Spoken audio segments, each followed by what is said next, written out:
प्राचीन समय की बात है। एक राज्य में एक राजा राज करता था। उसका राज्य खुशहाल था। धन धान्य की कोई कमी नहीं थी। राजा और प्रजा खुशी खुशी अपना जीवन यापन कर रहे थे। एक वर्ष उस राज्य में भयंकर अकाल पड़ा। पानी की कमी से फसलें सूख गई। ऐसी स्थिति में किसान राजा को लगान नहीं दे पाए।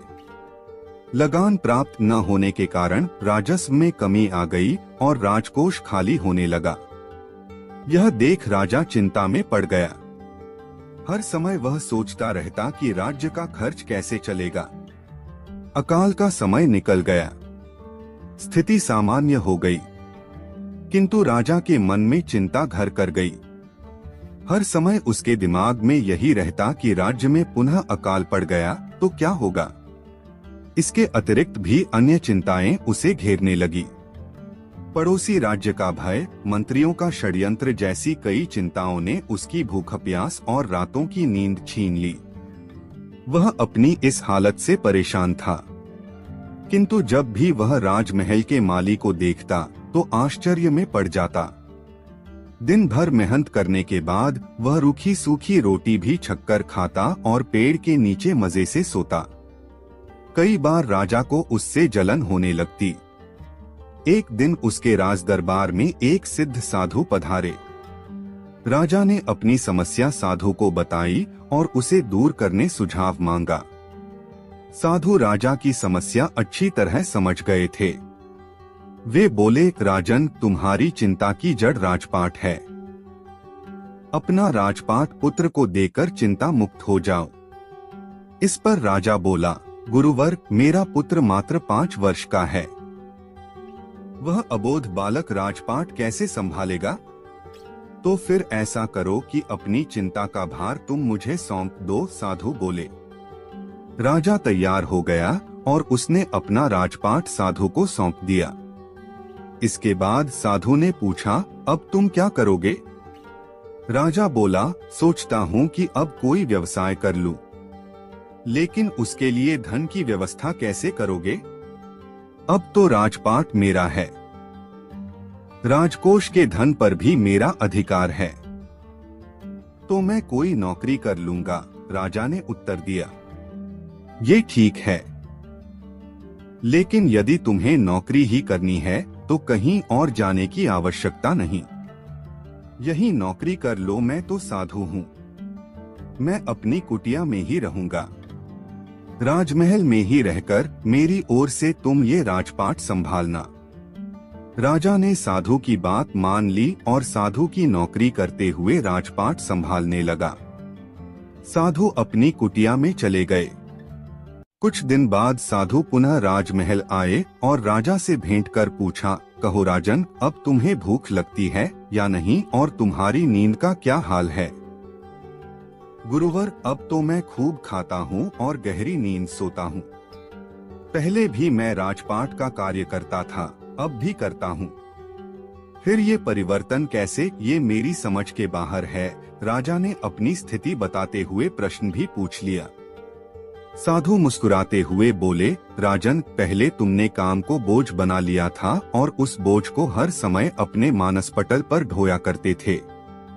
किंतु राजपाट मुझे सौंपने के उपरांत तुम समस्त कार्य अपना कर्तव्य समझकर करते हो, इसलिए चिंता मुक्त हो। जीवन में जो भी कार्य करें अपना कर्तव्य समझकर करें, न कि बोझ समझकर। यही चिंता से दूर रहने का तरीका है।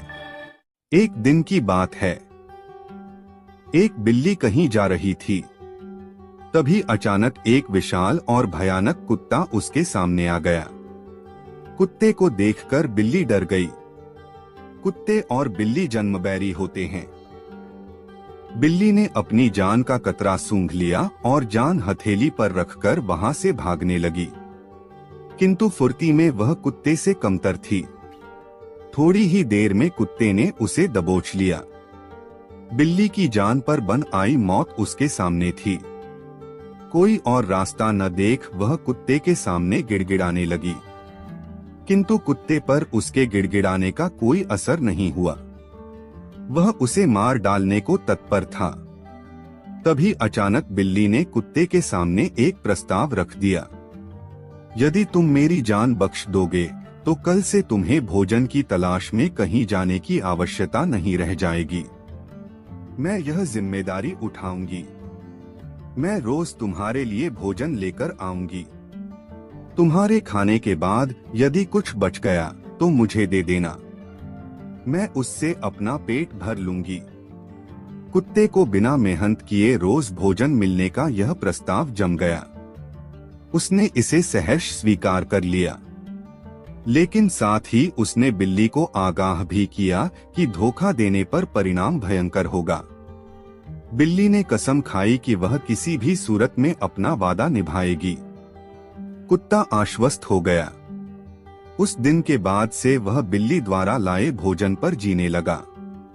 उसे भोजन की तलाश में कहीं जाने की आवश्यकता नहीं रह गई। वह दिन भर अपने डेरे पर लेटा रहता और बिल्ली की प्रतीक्षा करता। बिल्ली भी रोज समय पर उसे भोजन लाकर देती। इस तरह 1 महीना बीत गया। महीने भर कुत्ता कहीं नहीं गया। वह बस एक ही स्थान पर पड़ा रहा। एक जगह पड़े रहने और कोई भागा दौड़ी न करने से वह बहुत मोटा और भारी हो गया। एक दिन कुत्ता रोज की तरह बिल्ली का रास्ता देख रहा था। उसे जोरों की भूख लगी थी, किंतु बिल्ली थी कि आने का नाम ही नहीं ले रही थी। बहुत देर प्रतीक्षा करने के बाद भी जब बिल्ली नहीं आई तो अधीर होकर कुत्ता बिल्ली को खोजने निकल पड़ा। वह कुछ ही दूर पहुंचा था कि उसकी दृष्टि बिल्ली पर पड़ी। वह बड़े मजे से एक चूहे पर हाथ साफ कर रही है। कुत्ता क्रोध से बिलबिला उठा और गुर्राते हुए बिल्ली से बोला, धोखेबाज बिल्ली, तूने अपना वादा तोड़ दिया। अब अपनी जान की खैर मना। इतना कहकर वह बिल्ली की ओर लपका। बिल्ली पहले ही चौकस हो चुकी थी। वह फौरन अपनी जान बचाने वहां से भागी। कुत्ता भी उसके पीछे दौड़ा, किंतु इस बार बिल्ली कुत्ते से ज्यादा फुर्तीली निकली। कुत्ता इतना मोटा और भारी हो चुका था कि वह अधिक देर तक बिल्ली का पीछा नहीं कर पाया और थक कर बैठ गया। इधर बिल्ली चपलता से भागते हुए उसकी आंखों से ओझल हो गई। दूसरों पर निर्भरता अधिक दिनों तक नहीं चलती। यह हमें कामचोर और कमजोर बना देती है। जीवन में सफल होना है तो आत्मनिर्भर बनो। एक गांव में मेला लगा हुआ था। मेले में मनोरंजन के कई साधनों के अतिरिक्त श्रृंगार, सजावट और दैनिक जीवन में उपयोग में आने वाली वस्तुओं की अनेक दुकानें थी। शाम होते ही मेले की रौनक बढ़ जाती थी। एक शाम रोज की तरह मेला सजा हुआ था। महिला, पुरुष और बच्चे सभी मेले का आनंद उठा रहे थे। दुकानों में अच्छी खासी भीड़ उमड़ी हुई थी। उन्हीं दुकानों में से एक दुकान कांच से निर्मित वस्तुओं की थी, जिसमें कांच के बर्तन और गृह सज्जा की कई वस्तुएं बिक रही थी। अन्य दुकानों की अपेक्षा उस दुकान में लोगों की भीड़ कुछ कम थी। एक जौहरी भी उस दिन मेले में घूम रहा था। घूमते घूमते जब वह उस दुकान के पास से गुजरा तो उसकी नजर एक चमकते हुए कांच के टुकड़े पर अटक गई। उसकी पारखी नजर तुरंत ताड़ गई कि वह कोई साधारण कांच का टुकड़ा नहीं, बल्कि बेशकीमती हीरा है। वह समझ गया कि दुकानदार इस बात से अनभिज्ञ है। वह दुकान में गया और उस हीरे को उठाकर दुकानदार से उसकी कीमत पूछने लगा। भाई, जरा इसकी कीमत तो बताना। दुकानदार बोला, ये मात्र 20 रुपए का है। जौहरी लालची था। वह कम से कम कीमत में उस कीमती हीरे को हथियाने की फिराक में था। वह दुकानदार से मोलभाव करने लगा। नहीं भाई, इतनी कीमत तो मैं नहीं दे सकता। मैं तुम्हें इसके 15 रुपए दे सकता हूँ। 15 रुपए में तुम मुझे ये दे सकते हो तो दे दो। दुकानदार उस कीमत पर राजी नहीं हुआ। उस समय दुकान में कोई ग्राहक नहीं था। जौहरी ने सोचा कि थोड़ी देर मेले में घूम फिरकर वापस आता हूँ। हो सकता है तब तक इसका मन बदल जाए और ये 15 रुपए में मुझे यह कीमती हीरा दे दे। यह सोच हीरा बिना खरीदे वह वहां से चला गया। कुछ देर बाद जब वह पुनः उस दुकान में लौटा तो हीरे को नदारद पाया। उसने फौरन दुकानदार से पूछा, यहाँ जो कांच का टुकड़ा था वो कहाँ गया? मैंने उसे 25 रुपए में बेच दिया, दुकानदार ने उत्तर दिया। जौहरी ने अपना सिर पीट लिया और बोला, ये तुमने क्या किया? तुम बहुत बड़े मूर्ख हो। वह कोई कांच का टुकड़ा नहीं बल्कि बेशकीमती हीरा था। मात्र 25 रुपए में तुमने उसे बेच दिया। मूर्ख मैं नहीं तुम हो। मैं तो नहीं जानता था कि वह बेशकीमती हीरा है, पर तुम तो जानते थे। फिर भी तुम मुझसे मोलभाव कर 5 रुपए बचाने में लगे रहे और हीरा बिना खरीदे ही दुकान से चले गए, दुकानदार ने उत्तर दिया। दुकानदार का उत्तर सुन जौहरी अपनी मूर्खता पर पछताने लगा और पछताते हुए खाली हाथ वापस लौट गया। मूर्खता और लालच दोनों ही नुकसान का कारण हैं। ठंड का मौसम था। शीतल हवा पूरे राज्य में बह रही थी। कड़ाके की ठंड में भी उस दिन राजा सदा की तरह अपनी प्रजा का हाल जानने भ्रमण पर निकला था। महल वापस आने पर उसने देखा कि महल के मुख्य द्वार के पास एक वृद्ध बैठा हुआ है। पतली धोती और कुर्ता पहने वह वृद्ध ठंड से कांप रहा था। कड़ाके की ठंड में उस वृद्ध को बिना गर्म कपड़ों के देख राजा चकित रह गया। उसके पास जाकर राजा ने पूछा, क्या तुम्हें ठंड नहीं लग रही? लग रही है, पर क्या करूं, मेरे पास गर्म कपड़े नहीं हैं। इतने वर्षों से कड़कड़ाती ठंड मैं यूं ही बिना गर्म कपड़ों के गुजार रहा हूं। भगवान मुझे इतनी शक्ति दे देता है कि मैं ऐसी ठंड सह सकूं और उसमें जी सकूं, वृद्ध ने उत्तर दिया। राजा को वृद्ध पर दया आ गई। उसने उससे कहा, तुम यहीं रुको, मैं अंदर जाकर तुम्हारे लिए गर्म कपड़े भिजवाता हूँ। वृद्ध प्रसन्न हो गया। उसने राजा को कोटि कोटि धन्यवाद दिया। वृद्ध को आश्वासन देकर राजा महल के भीतर चला गया, किंतु महल के भीतर जाकर वह अन्य कार्यों में व्यस्त हो गया और वृद्ध के लिए गर्म कपड़े भिजवाना भूल गया। अगली सुबह एक सिपाही ने आकर राजा को सूचना दी कि महल के बाहर एक वृद्ध मृत पड़ा है। उसके मृत शरीर के पास जमीन पर एक संदेश लिखा हुआ है जो वृद्ध ने अपनी मृत्यु के पूर्व लिखा था। संदेश यह था, इतने वर्षों से मैं पतली धोती कुर्ता पहने ही कड़ाके की ठंड सहते हुए जी रहा था, किंतु कल रात गर्म वस्त्र देने के तुम्हारे वचन ने मेरी जान ले ली। दूसरों से की गई अपेक्षाएं अक्सर हमें उन पर निर्भर बना देती है जो कहीं न कहीं हमारी दुर्बलता का कारण बनती है। इसलिए अपनी अपेक्षाओं के लिए दूसरों पर निर्भर रहने के स्थान पर स्वयं को सबल बनाने का प्रयास करना चाहिए। बहुत समय पहले की बात है। एक राज्य में एक राजा का राज था। वह अक्सर सोचा करता था कि मैं राजा क्यों बना। एक दिन इस प्रश्न का उत्तर प्राप्त करने के लिए उसने अपने राज्य के बड़े बड़े ज्योतिषियों को आमंत्रित किया। ज्योतिषियों के दरबार में उपस्थित होने पर राजा ने यह प्रश्न उनके सामने रखा, जिस समय मेरा जन्म हुआ ठीक उसी समय कई अन्य लोगों का भी जन्म हुआ होगा। उन सब में मैं ही राजा क्यों बना? इस प्रश्न का उत्तर दरबार में उपस्थित कोई भी ज्योतिषी नहीं दे सका।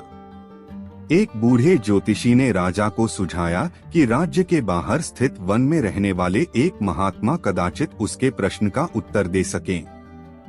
राजा तुरंत उस महात्मा से मिलने वन की ओर निकल पड़ा।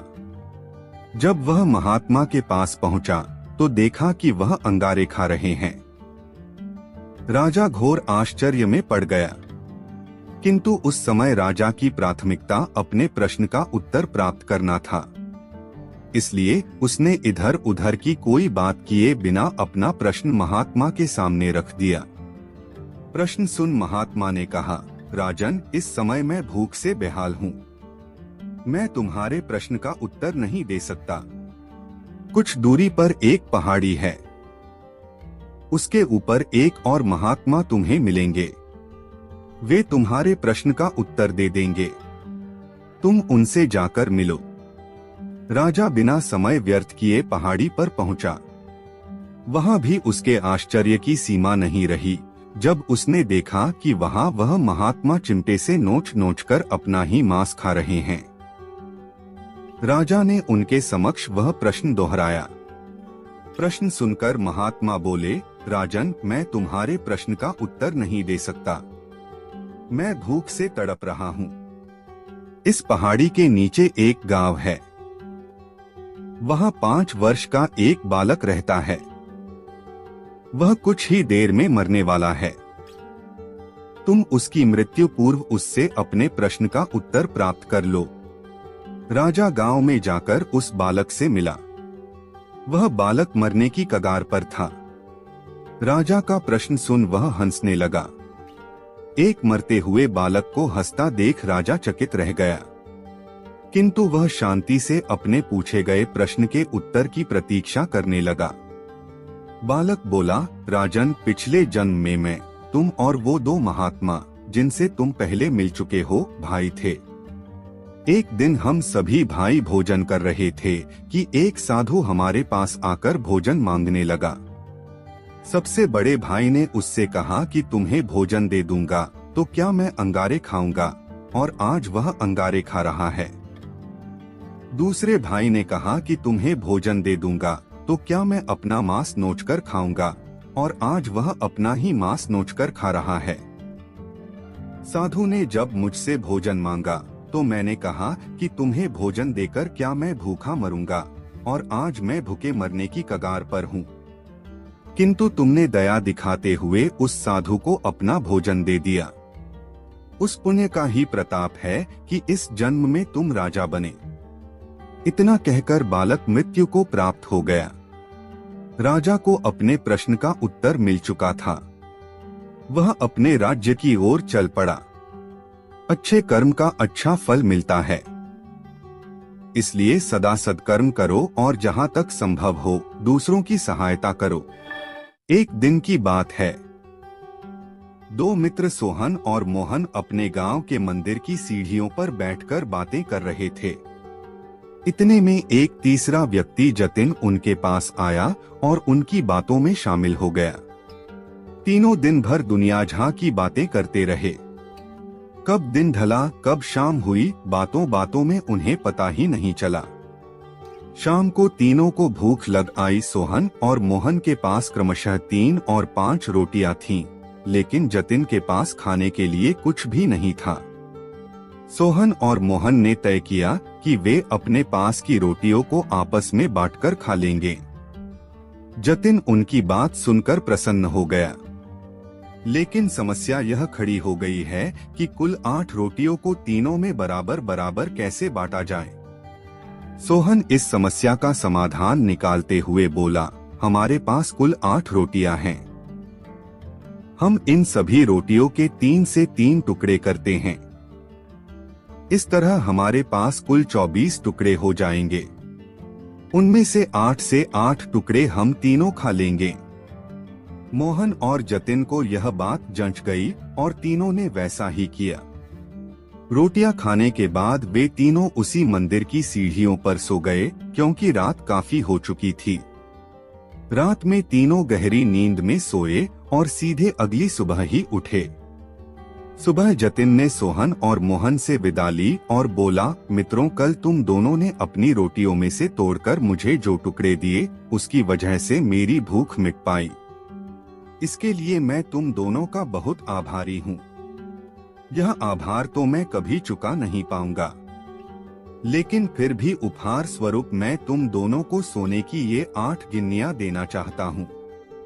यह कहकर उसने सोने की 8 गिन्नियां उन्हें दे दी और विदा लेकर चला गया। सोने की गिन्नियां पाकर सोहन और मोहन बहुत खुश हुए। उन्हें हाथ में लेकर सोहन मोहन से बोला, आओ मित्र, ये 8 गिन्नियां आधी आधी बांट लें। तुम 4 गिन्नी लो और 4 गिन्नी मैं लेता हूँ। लेकिन मोहन ने ऐसा करने से इनकार कर दिया। वह बोला, ऐसे कैसे? तुम्हारी 3 रोटियां थीं और मेरी 5। मेरी रोटियां ज्यादा थीं, इसलिए मुझे ज्यादा गिन्नियां मिलनी चाहिए।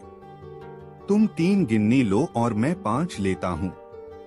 इस बात पर दोनों में बहस छिड़ गई। बहस इतनी बढ़ी कि मंदिर के पुजारी को बीच बचाव के लिए आना पड़ा। पूछने पर दोनों ने एक दिन पहले का किस्सा और सोने की गिन्नियों की बात पुजारी जी को बता दी। साथ ही उनसे निवेदन किया कि वे ही कोई निर्णय करें। वे जो भी निर्णय करेंगे उन्हें स्वीकार होगा। यूं तो पुजारी जी को मोहन की बात ठीक लगी, लेकिन वे निर्णय में कोई गलती नहीं करना चाहते थे। इसलिए बोले, अभी तुम दोनों ये गिन्नियां मेरे पास छोड़ जाओ। आज मैं अच्छी तरह सोच विचार कर लेता हूँ। कल सुबह तुम लोग आना, मैं तुम्हें अपना अंतिम निर्णय बता दूंगा। सोहन और मोहन सोने की गिन्नियां पुजारी जी के पास छोड़कर चले गए। देर रात तक पुजारी जी गिन्नियों के बंटवारे के बारे में सोचते रहे, लेकिन किसी उचित निष्कर्ष पर नहीं पहुंच सके। सोचते सोचते उन्हें नींद आ गई और वे सो गए। नींद में उन्हें एक सपना आया। उस सपने में उन्हें भगवान दिखाई पड़े। सपने में उन्होंने भगवान से गिन्नियों के बंटवारे के बारे में पूछा तो भगवान बोले, सोहन को 1 गिन्नी मिलनी चाहिए और मोहन को 7। यह सुनकर पुजारी जी हैरान रह गए और पूछ बैठे, ऐसा क्यों प्रभु? तब भगवान जी बोले, देखो, सोहन के पास 3 रोटियां थी जिसके उसने 9 टुकड़े किए। उन 9 टुकड़ों में से 8 टुकड़े उसने खुद खाए और 1 टुकड़ा जतिन को दिया। वहीं मोहन ने अपनी 5 रोटियों के 15 टुकड़े किए और उनमें से 7 टुकड़े जतिन को देकर खुद 8 टुकड़े खाए। चूंकि सोहन ने जतिन को 1 टुकड़ा दिया था और मोहन ने 7, इसलिए सोहन को 1 गिन्नी मिलनी चाहिए और मोहन को 7। पुजारी जी भगवान के इस निर्णय पर बहुत प्रसन्न हुए और उन्हें कोटि कोटि धन्यवाद देते हुए बोले, प्रभु, मैं ऐसे न्याय की बात कभी सोच ही नहीं सकता था। अगले दिन जब सोहन और मोहन मंदिर आकर पुजारी जी से मिले तो पुजारी जी ने उन्हें अपने सपने के बारे में बताते हुए अंतिम निर्णय सुना दिया और सोने की गिन्नियां बांट दी। जीवन में हम जब भी कोई त्याग करते हैं या काम करते हैं तो अपेक्षा करते हैं कि भगवान इसके बदले हमें बहुत बड़ा फल देंगे, लेकिन जब ऐसा नहीं हो पाता तो हम भगवान से शिकायत करने लग जाते हैं। हमें लगता है कि इतना कुछ त्याग करने के बाद भी हमें जो प्राप्त हुआ वो बहुत कम है। भगवान ने हमारे साथ अन्याय किया है, लेकिन वास्तव में भगवान का न्याय हमारी सोच से परे है। वह महज हमारे त्याग को नहीं बल्कि समग्र जीवन का आकलन कर निर्णय लेता है। इसलिए जो भी हमें मिला है उसमें संतुष्ट रहना चाहिए और भगवान से शिकायतें नहीं करनी चाहिए, क्योंकि भगवान का निर्णय सदा न्याय संगत होता है और हमें जीवन में जो भी मिल रहा होता है वो बिल्कुल सही होता है। एक समय की बात है, एक राज्य में एक राजा राज करता था। उसके महल में बहुत खूबसूरत बगीचा था। बगीचे की देखरेख की जिम्मेदारी एक माली के कंधों पर थी। माली पूरा दिन बगीचे में रहता और पेड़ पौधों की अच्छे से देखभाल किया करता था। राजा माली के काम से बहुत खुश था। बगीचे में एक अंगूर का पेड़ लगा हुआ था जिसमें ढेर सारे अंगूर फले हुए थे। एक दिन एक चिड़िया बगीचे में आई। उसने अंगूर की बेल पर फले अंगूर चखे। अंगूर स्वाद में मीठे थे। उस दिन के बाद से वह रोज बाग में आने लगी। चिड़िया अंगूर की बेल पर बैठती और चुन चुनकर सारे मीठे अंगूर खा लेती। खट्टे और अधपके अंगूर वह नीचे गिरा देती। चिड़िया की इस हरकत पर माली को बड़ा क्रोध आता। वह उसे भगाने का प्रयास करता, लेकिन सफल नहीं हो पाता। बहुत प्रयासों के बाद भी जब माली चिड़िया को भगा पाने में सफल नहीं हो पाया तो राजा के पास चला गया। उसने राजा को चिड़िया की पूरी कारस्तानी बता दी और बोला, महाराज, चिड़िया ने मुझे तंग कर दिया है। उसे काबू में करना मेरे बस के बाहर है। अब आप ही कुछ करें। राजा ने खुद ही चिड़िया से निपटने का निर्णय किया। अगले दिन वह बाग में गया और अंगूर के पेड़ की आड़ में छुपकर बैठ गया। रोज की तरह चिड़िया आई और अंगूर की बेल पर बैठकर अंगूर खाने लगी। अवसर पाकर राजा ने उसे पकड़ लिया। चिड़िया ने राजा की पकड़ से आजाद होने का बहुत प्रयास किया, किंतु सब व्यर्थ रहा। अंत में वह राजा से याचना करने लगी कि वो उसे छोड़ दें। राजा इसके लिए तैयार नहीं हुआ। तब चिड़िया बोली, राजन, यदि तुम मुझे छोड़ दोगे तो मैं तुम्हें ज्ञान की 4 बातें बताऊंगी। राजा चिड़िया पर क्रोधित था, किंतु इसके बाद भी उसने यह बात मान ली और बोला, ठीक है, पहले तुम मुझे ज्ञान की वो 4 बातें बताओ। उन्हें सुनने के बाद ही मैं तय करूंगा कि तुम्हें छोड़ना ठीक रहेगा या नहीं। चिड़िया बोली, ठीक है राजन, तो सुनो। पहली बात, कभी किसी हाथ आए शत्रु को जाने मत दो। ठीक है, और दूसरी बात, राजा बोला। दूसरी ये है कि कभी किसी असंभव बात पर यकीन मत करो, चिड़िया बोली। तीसरी बात, बीती बात पर पछतावा मत करो। और चौथी बात, राजन, चौथी बात बड़ी गहरी है। मैं तुम्हें वो बताना तो चाहती हूँ, किंतु तुमने मुझे इतनी जोर से जकड़ रखा है कि मेरा दम घुट रहा है। तुम अपनी पकड़ थोड़ी ढीली करो तो मैं तुम्हें चौथी बात बताऊं, चिड़िया बोली। राजा ने चिड़िया की बात मान ली और अपनी पकड़ ढीली कर दी। पकड़ ढीली होने पर चिड़िया राजा के हाथ से छूट गई और उड़कर पेड़ की ऊंची डाल पर बैठ गई। राजा उसे ठगा सा देखता रह गया। पेड़ की ऊंची डाल पर बैठी चिड़िया बोली, राजन, चौथी बात ये कि ज्ञान की बात सुनने भर से कुछ नहीं होता, उस पर अमल भी करना पड़ता है। अभी कुछ देर पहले मैंने तुम्हें ज्ञान की 3 बातें बताई, जिन्हें सुनकर भी आपने उन्हें अनसुना कर दिया।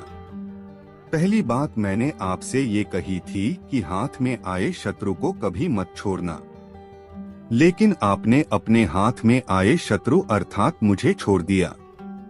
दूसरी बात ये थी कि असंभव बात पर यकीन मत करें, लेकिन जब मैंने कहा कि चौथी बात बड़ी गहरी है तो आप मेरी बातों में आ गए। तीसरी बात मैंने आपको बताई थी कि बीती बात पर पछतावा न करें, और देखिए, मेरे आपके चंगुल से छूट जाने पर आप पछता रहे हैं।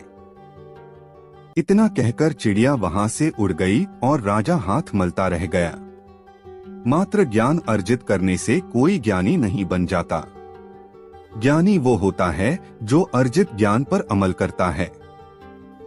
जीवन में जो बीत गया उस पर हमारा कोई नियंत्रण नहीं, किंतु वर्तमान हमारे हाथों में है।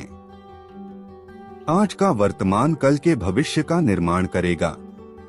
इसलिए वर्तमान में रहकर कर्म करें और अपना भविष्य बनाएं। एक राज्य में एक पंडित जी रहा करते थे। वे अपनी बुद्धिमत्ता के लिए प्रसिद्ध थे।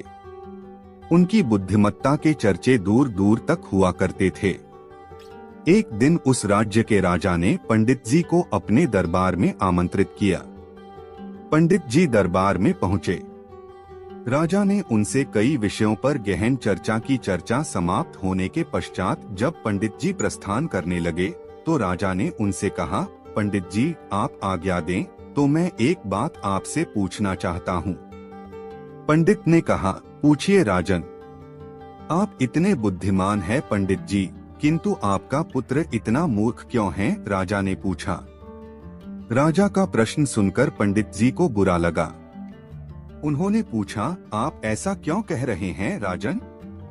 पंडित जी, आपके पुत्र को ये नहीं पता कि सोने और चांदी में अधिक मूल्यवान क्या है, राजा बोला।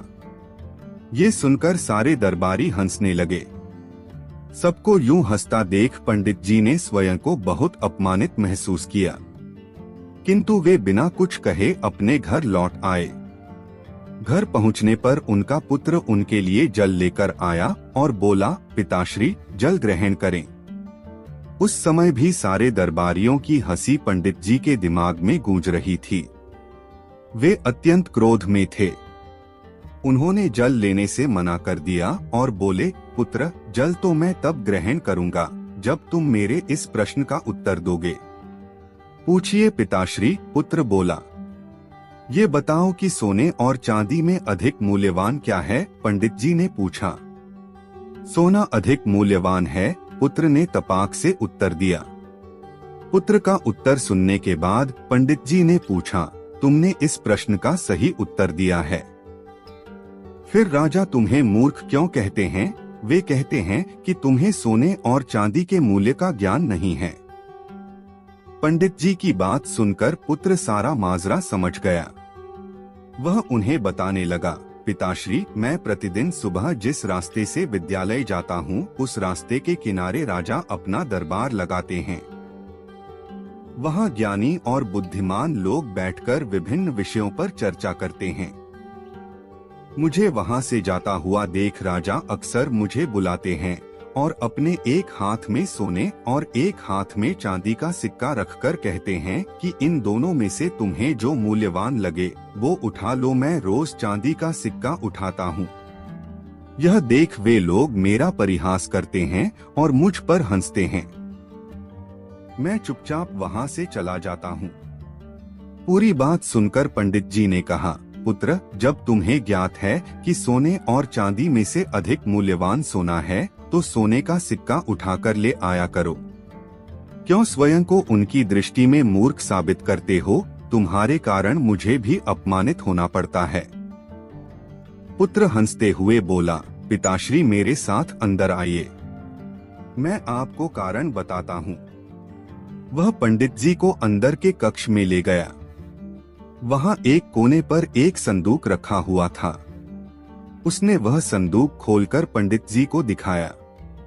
पंडित जी आश्चर्यचकित रह गए। उस संदूक में चांदी के सिक्के भरे हुए थे। पंडित जी ने पूछा, पुत्र, ये सब कहाँ से आया?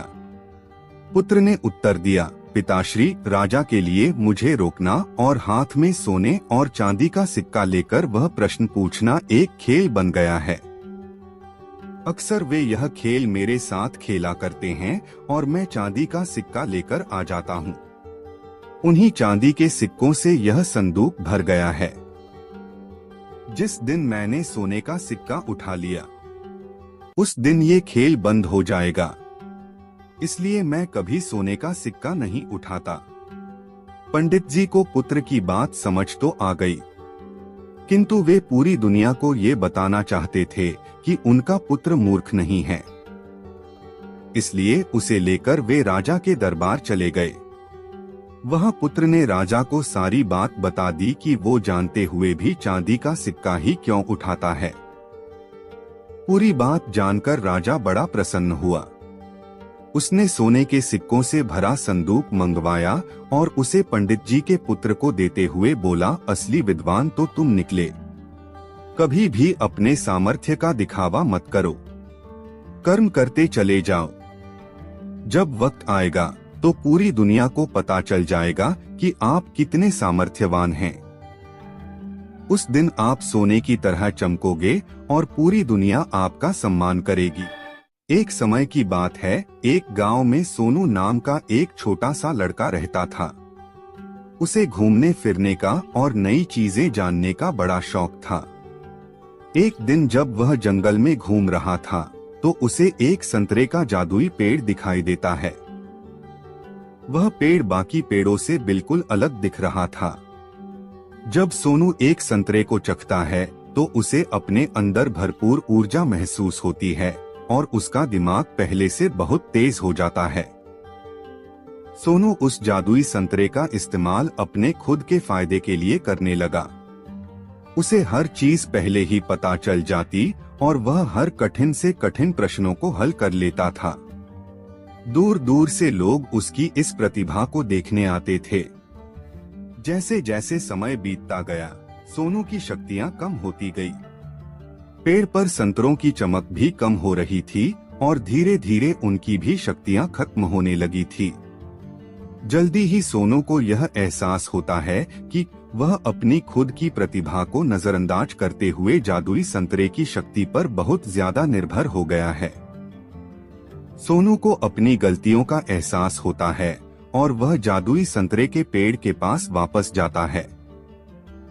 वह अपने लालची स्वभाव के लिए माफी मांगता है और वादा करता है कि अपनी काबिलियत का उपयोग वह अच्छे कामों के लिए करेगा। फिर अचानक से पेड़ के बचे हुए संतरों में वापस चमक आ जाती है।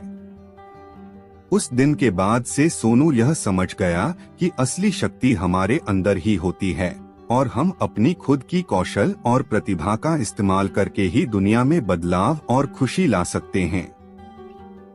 हमें सफलता प्राप्त करने के लिए किसी जादू या शक्ति के बाहरी स्रोतों पर निर्भर नहीं रहना चाहिए, बल्कि हमें अपनी क्षमताओं को बढ़ाने पर ध्यान देना चाहिए और उनका उपयोग करके दुनिया में सकारात्मक बदलाव लाना चाहिए।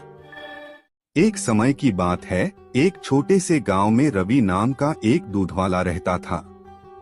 वह अपने लालची स्वभाव के लिए जाना जाता था। उसके पास एक गाय थी जो पूरे गांव में सबसे स्वादिष्ट और अधिक मात्रा में दूध देती थी। हर सुबह वह दूध निकालता और गांव के लोगों तक पहुंचाता था। एक दिन रवि को यह एहसास हुआ कि गांव वालों को उसके गाय का दूध बहुत पसंद आ रहा है। इस बात से उसे बहुत खुशी होती है और उसके लालची दिमाग में एक उपाय आता है। वह सोचता है कि अगर मैं दूध में पानी मिला दूं तो मैं अपना मुनाफा बढ़ा सकता हूं और किसी को पता भी नहीं चलेगा। उस दिन के बाद से रवि गांव वालों को दूध पहुंचाने से पहले उसमें पानी मिला देता था। उसे लगने लगा था कि वह बहुत चालाक हो गया है और उसके इस काम के बारे में किसी को पता नहीं चलेगा। गांव वालों को दूध के स्वाद में बदलाव नजर आता है क्योंकि उसका स्वाद अब पहले जैसा नहीं था। जल्द ही रवि के दूध में पानी मिलाने की खबर पूरे गांव में फैल जाती है। लोग शिकायत करने लगते हैं और उसके दूध का बहिष्कार करते हैं। लोगों को बहुत गुस्सा आता है क्योंकि उन्हें लगता है कि उन्होंने जिस पर भरोसा किया उसी ने उनके साथ धोखा किया है। रवि के गलत काम की वजह से उसका धंधा नीचे गिरने लगता है। उसे अपनी गलती का एहसास होता है, लेकिन अब बहुत देर हो चुकी थी। उसकी गांव वालों की नजर में जो इज्जत थी वह खत्म हो चुकी थी। गांव वाले अब उस पर भरोसा नहीं कर सकते थे और उसका दूध लेने से मना करने लगे। अपने किए पर शर्मिंदा होकर रवि ने फैसला किया कि वह अपने काम करने का तरीका बदलेगा। उसने कसम खा ली कि वह एक ईमानदार व्यापारी बनेगा और गांव वालों का भरोसा वापस जीतेगा। रवि ने फिर से गांव वालों को शुद्ध और बिना मिलावट का दूध देना शुरू कर दिया। धीरे धीरे गांव वालों को रवि के काम करने के तरीके में बदलाव नजर आया और उसकी तारीफ करने लगे। उन्होंने उसे माफ कर दिया और फिर से उससे दूध लेना शुरू कर दिया। रवि ने ईमानदारी के महत्व और लालच के परिणामों के बारे में एक जरूरी सबक सीखा। उस दिन के बाद से रवि एक ईमानदार दूधवाले के नाम से जाना जाने लगा। उसे उसकी खोई हुई इज्जत और गांव वालों का भरोसा वापस मिल गया। उसका धंधा फिर से चलने लगा। उसे समझ आ गया कि असली सफलता ईमानदार होने और ईमानदारी से दूसरों की सेवा करने से आती है। लालच से अस्थायी लाभ हो सकता है, लेकिन यह अंततः भरोसे को खत्म कर देता है। हालांकि ईमानदारी और निष्ठा लंबे समय तक चलने वाली सफलता और सम्मान की कुंजी है। एक बार एक बहुत बड़ा बिजनेसमैन एक छोटे से गांव में जाना चाहता था। उसका मकसद होता है उस गांव में एक बड़ी सी फैक्ट्री लगाना। वह एक ऐसी जगह पर पहुंच जाता है जहां पर उसके सामने एक नदी होती है और उस नदी के सामने वह गांव होता है। अब उसके सामने दो रास्ते थे। पहला यह कि वह सड़क के रास्ते घूमकर उस गांव तक पहुंचे, जिसमें लगभग 10 घंटे लगेंगे क्योंकि वहां तक पहुंचने का कोई सीधा रास्ता नहीं था। दूसरा रास्ता यह था कि वह एक नाव में बैठकर नदी के रास्ते उस गांव तक पहुंच जाए, जिसमें केवल 20 मिनट ही लगते। तो अपना टाइम बचाने के लिए उसने उस नाव के जरिए गांव तक पहुंचने का फैसला किया। वह नाव बहुत छोटी सी थी जिसमें एक तरफ वह आदमी बैठा था जो नाव चला रहा था और दूसरी तरफ वह बिजनेसमैन बैठा था। नाव में बैठने के थोड़ी देर बाद उस बिजनेसमैन ने नाव वाले से पूछा, तुझे पता है तेरी नाव में कौन बैठा है? नाव वाले ने बड़े भोलेपन से कहा, नहीं साहब, मैं नहीं जानता। तब बिजनेसमैन ने कहा, अरे तू अखबार नहीं पढ़ता है क्या? मेरी फोटो हर दूसरे तीसरे दिन अखबार में छपती है। नाव वाले ने कहा, अरे साहब, मुझे पढ़ना लिखना नहीं आता है। मैं बहुत छोटा सा था जब मेरे पिताजी गुजर गए थे और अपने परिवार का ध्यान रखने के लिए मैं बचपन से ही काम में लग गया, इसलिए मेरा स्कूल बचपन में ही छूट गया था। यह सुनकर उस बिजनेसमैन ने नाव वाले का मजाक उड़ाते हुए कहा, तुझे पढ़ना लिखना भी नहीं आता है, ऐसी जिंदगी का क्या फायदा? यह सुनकर उस नाव वाले को बुरा तो लगा, लेकिन उसने कुछ नहीं कहा। थोड़ी देर बाद वह बिजनेसमैन उस नाव वाले से बोला, अभी कुछ दिन बाद यह जो तू सामने जमीन देख रहा है ना, वहाँ मेरी एक बड़ी सी फैक्ट्री लगेगी जहाँ पर हम मिनरल वाटर की बॉटल्स बनाएंगे। उस नाव वाले को बात समझ नहीं आई। उसने कहा, किस चीज की फैक्ट्री? तो बिजनेसमैन ने बड़े रवैया से उससे कहा, वहाँ पानी की बोतलें बनेंगी जो तेरे गांव में नहीं बिकती लेकिन शहरों में बहुत बिकती है। तब नाव वाले ने कहा, अरे साहब, मुझे कहाँ पता होगा, मैं तो कभी इस गांव से बाहर निकला ही नहीं। फिर बिजनेसमैन ने उसके ऊपर हंसते हुए बोला, तू कभी इस गांव से बाहर तक नहीं गया, तुझे पता ही नहीं कि शहर क्या होता है, ऐसी जिंदगी का क्या फायदा? उसकी बात सुनकर नाव वाले को सच में यह लगने लगा कि उसकी जिंदगी किसी काम की नहीं है। यह सोचते हुए उसका नाव पर से ध्यान हटा और नाव की एक बड़े से पत्थर से टक्कर हो गई, जिसकी वजह से नाव में पानी भरने लगा और नाव डूबने लगी। उस जगह पर पानी बहुत ही गहरा था और किनारा बहुत दूर था। नाव वाले को समझ आ गया कि अब इस नाव को बचाने का कोई तरीका नहीं है। फिर वह अपनी जान बचाने के लिए नदी में छलांग लगाने ही वाला था, तभी उसने बिजनेसमैन से पूछा, आपको तैरना तो आता है ना? बिजनेसमैन ने घबराकर पूछा, ऐसा क्यों पूछ रहे हो? मुझे तैरना नहीं आता है। उसकी यह बात सुनकर नाव वाले को हंसी आ गई और बोला, साहब, आपको तैरना तक नहीं आता, ऐसी जिंदगी का क्या फायदा? यह सुनकर उस बिजनेसमैन को अपनी गलती का एहसास हुआ और हाथ जोड़कर उसने नाव वाले से कहा, तुम जो मांगोगे मैं तुम्हें वह दूंगा, बस मेरी जान बचा लो। उस नाव वाले ने कहा, अरे साहब, घबराओ नहीं, मुझे सिर्फ तैरना ही नहीं आता है बल्कि डूबते हुए लोगों को बचाना भी आता है। आप मुझे कसकर पकड़ लो, मैं आपको कुछ नहीं होने दूंगा। और फिर उस नाव वाले ने न सिर्फ अपनी बल्कि उस बिजनेसमैन की भी जान बचाई।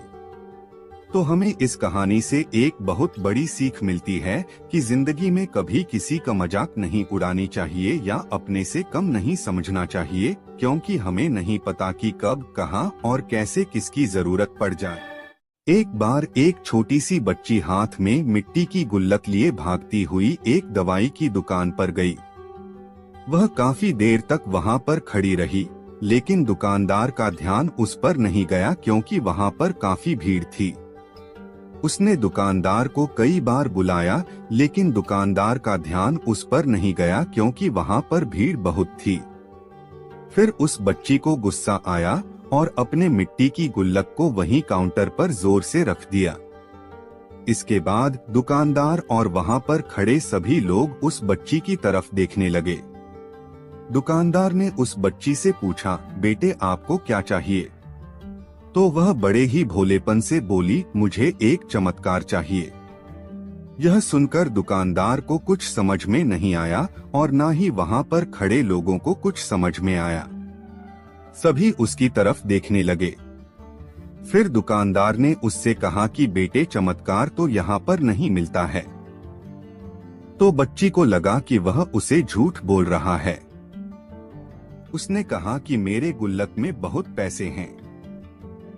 बताओ आपको कितने पैसे चाहिए? मैं आज यहाँ से चमत्कार लेकर ही जाऊंगी। तभी काउंटर पर खड़े एक आदमी ने उससे पूछा कि बेटी क्यों चाहिए तुमको चमत्कार? तब उस बच्ची ने अपनी कहानी बताई। अभी कुछ दिन पहले मेरे भाई के सर में बहुत तेज दर्द हुआ। मेरे पापा मम्मी उसको हॉस्पिटल ले गए। उसके बाद कई दिन तक मेरा भाई घर नहीं आया। मैंने बहुत बार अपने पापा से पूछा लेकिन उन्होंने मुझे कुछ नहीं बताया। वो बार बार यही बोलते रहे कि वह कल आ जाएगा, लेकिन वह अभी तक घर नहीं आया है। तभी मैंने देखा कि मम्मी रो रही थी और पापा उनसे कह रहे थे कि हमारे बेटे के इलाज और दवाइयों के लिए जितने पैसे चाहिए उतने पैसे मेरे पास नहीं हैं। अब उसको कोई चमत्कार ही बचा सकता है। तब मुझे लगा कि मेरे पापा के पास अगर पैसे नहीं भी हैं तो क्या हुआ, मेरे पास तो है। इसलिए मैंने जितने भी पैसे जोड़ रखे थे वह सारे पैसे लेकर मैं इस दवाई की दुकान पर आई हूँ ताकि चमत्कार खरीद सकूं। फिर उस आदमी ने बच्ची से पूछा कि कितने पैसे हैं तुम्हारे पास? यह सुनते ही बच्ची ने गुल्लक उठाई और जमीन पर पटककर उसे फोड़ दिया और पैसे गिनने लग गई। वहां पर खड़े सभी लोग उसे देख रहे थे। थोड़ी देर बाद उसने सारे पैसे इकट्ठे किए और बोली, मेरे पास पूरे 19 रुपए हैं। वो जो आदमी वहां पर खड़ा था वह थोड़ा सा मुस्कुराया और बोला, अरे तुम्हारे पास तो पूरे पैसे हैं, इतने का ही तो आता है चमत्कार। यह सुनकर वह बच्ची बहुत खुश हो गई और बोली, चलो मैं आपको अपने पापा से मिलवाती हूँ। बाद में पता लगा कि वह आदमी कोई आम आदमी नहीं था, बल्कि एक बहुत बड़ा न्यूरो सर्जन था और उसने सिर्फ 19 रुपए में उसके भाई की सर्जरी कर दी। उसका भाई कुछ दिन बाद ठीक हो करके घर वापस आ गया। फिर कुछ दिन बाद वह बच्ची, उसका भाई, उसके पापा और मम्मी चारों एक साथ बैठे हुए थे और बात कर रहे थे। तभी उसकी मम्मी ने उसके पापा से पूछा कि अब तो बता दो, यह चमत्कार आपने किया कैसे? तब उन्होंने अपनी बेटी की तरफ देखकर कहा, चमत्कार मैंने नहीं, इसने किया है। तो यहाँ पर एक बहुत बड़ा सबक है जो हम उस छोटी सी बच्ची से सीख सकते हैं। जिंदगी में कभी कभी ऐसा होता है कि हमको कोई रास्ता नजर नहीं आ रहा होता है और हम लोग हिम्मत हार जाते हैं। तब हमारे अंदर एक बच्चा होता है जो कोशिश करने से कभी पीछे नहीं हटता है। वह हार मानने को तैयार ही नहीं होता है क्योंकि उसको ना शब्द समझ नहीं आता है। वह बच्चा जिसके लिए कुछ भी नामुमकिन नहीं है, क्योंकि वह हर हाल में कोशिश करता ही रहता है। एक समय की बात है, एक गांव में एक मूर्तिकार रहता था। मूर्तिकला के प्रति अत्यधिक प्रेम के कारण उसने अपना संपूर्ण जीवन मूर्तिकला को समर्पित कर दिया। परिणामतः वह इतना पारंगत हो गया कि उसकी बनाई हर मूर्ति जीवंत प्रतीत होती थी। उसकी बनाई मूर्तियों को देखने वाला उसकी कला की भूरी भूरी प्रशंसा करता था। उसके गांव में ही नहीं बल्कि उसकी कला के चर्चे दूर दूर के नगर और गांव में होने लगे थे। ऐसी स्थिति में जैसा सामान्यतः होता है वैसे ही मूर्तिकार के साथ भी हुआ। उसके भीतर अहंकार की भावना जागृत हो गई। वह स्वयं को सर्वश्रेष्ठ मूर्तिकार मानने लगा। उम्र बढ़ने के साथ जब उसका अंत समय निकट आने लगा तो वह मृत्यु से बचने की युक्ति सोचने लगा। वह किसी भी तरह स्वयं को यमदूत की दृष्टि से बचाना चाहता था ताकि वह उसके प्राण न हर सके। अंततः उसे एक युक्ति सूझ ही गई। उसने अपनी बेमिसाल मूर्तिकला का प्रदर्शन करते हुए 10 मूर्तियों का निर्माण किया। वे सभी मूर्तियां दिखने में हूबहू उसके समान थीं। निर्मित होने के पश्चात सभी मूर्तियां इतनी जीवंत प्रतीत होने लगी कि मूर्तियों और मूर्तिकार में कोई अंतर ही न रहा। मूर्तिकार उन मूर्तियों के मध्य जाकर खड़ा हो गया। युक्तिनुसार यमदूत का उसे इन मूर्तियों के मध्य पहचान पाना असंभव था। उसकी युक्ति कारगर भी सिद्ध हुई। जब यमदूत उसके प्राण हरने आया तो 11 एक सरीकी मूर्तियों को देख चकित रह गया। वह उन मूर्तियों में अंतर कर पाने में असमर्थ था, किंतु उसे ज्ञात था कि इन्हीं मूर्तियों के मध्य मूर्तिकार छुपा बैठा है। मूर्तिकार के प्राण हरने के लिए उसकी पहचान आवश्यक थी। उसके प्राण न हर पाने का अर्थ था प्रकृति के नियम के विरुद्ध जाना। प्रकृति के नियम के अनुसार मूर्तिकार का अंत समय आ चुका था। मूर्तिकार की पहचान करने के लिए यमदूत हर मूर्ति को तोड़कर देख सकता था, किंतु वह कला का अपमान नहीं करना चाहता था। इसलिए इस समस्या का उसने एक अलग ही तोड़ निकाला। उसे मूर्तिकार के अहंकार का बोध था, अतः उसके अहंकार पर चोट करते हुए वह बोला, वास्तव में सब मूर्तियां कलात्मकता और सौंदर्य का अद्भुत संगम है। किंतु मूर्तिकार एक त्रुटि कर बैठा। यदि वो मेरे सम्मुख होता तो मैं उसे उस त्रुटि से अवगत करा पाता। अपनी मूर्ति में त्रुटि की बात सुन अहंकारी मूर्तिकार का अहंकार जाग गया। उससे रहा नहीं गया और झट से अपने स्थान से हट गया और यमदूत से बोला, त्रुटि? असंभव। मेरी बनाई मूर्तियां सर्वदा त्रुटिहीन होती हैं। यमदूत की युक्ति काम कर चुकी थी। उसने मूर्तिकार को पकड़ लिया और बोला, बेजान मूर्तियां बोला नहीं करती और तुम बोल पड़े। यही तुम्हारी त्रुटि है कि अपने अहंकार पर तुम्हारा कोई बस नहीं। यमदूत मूर्तिकार के प्राण हरकर यमलोक वापस चला गया। अहंकार विनाश का कारण है, इसलिए अहंकार को कभी भी खुद पर हावी नहीं होने देना चाहिए।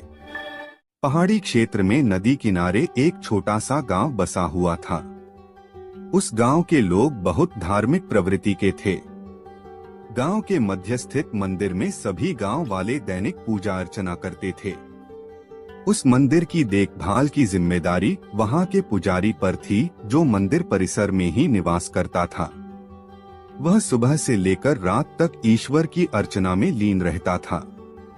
एक दिन गांव पर प्रकृति का कहर मूसलाधार बारिश के रूप में टूटा, जिससे गांव की नदी में बाढ़ आ गई। बाढ़ का पानी जब गांव में प्रवेश कर गया तो गांव के लोग घर छोड़कर सुरक्षित स्थान पर जाने की तैयारी करने लगे। एक व्यक्ति को गांव छोड़कर जाने के पहले मंदिर के पुजारी का ध्यान आया और वह भागता हुआ मंदिर पहुंचा। वहां पहुंचकर वह पुजारी से बोला, पंडित जी, बाढ़ का पानी हमारे घरों में घुसने लगा है। धीरे धीरे बढ़ते हुए वो मंदिर तक भी पहुंच जाएगा। यदि हमने गांव नहीं छोड़ा तो बाढ़ में बह जाएंगे। हम सभी सुरक्षित स्थान पर जा रहे हैं, आप भी हमारे साथ चलिए। लेकिन पंडित उस व्यक्ति के साथ जाने को राजी नहीं हुआ। वह बोला, मैं तुम लोगों जैसा नास्तिक नहीं हूँ।